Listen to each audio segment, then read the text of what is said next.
टीईटीचा paper फुटला, त्या टीईटीच्या पेपरवर आम्ही शिवसेना आणि काँग्रेसच्या लोकांनी दंगा केला, आम्ही त्याच्यावर गदारोळ केला, परंतु सत्यातला शिक्षक आणि पदवीधरचा आमदार खुर्चीतनं सुद्धा उठायचं धाडस करत नाही, खुर्चीतनं उठायचं सुद्धा.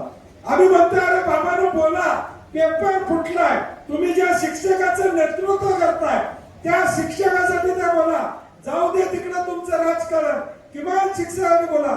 खुर्चीतनं उठायचं सुद्धा धाडस त्या आमदारांचं झालं.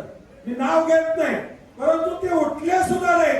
म्हणजे आज यांची अवस्था, राज्यामधल्या सत्तेत असणाऱ्यांची अवस्था काय, तर या ठिकाणी मुक्याचा मार या ठिकाणी सहन करायचा. लोकांचा प्रश्न असला तरी त्या ठिकाणी बोलायचं नाही, भूमिका घ्यायची नाही, जे चाललंय ते निमूटपणे ऐकायचं, या पद्धतीचं धोरण.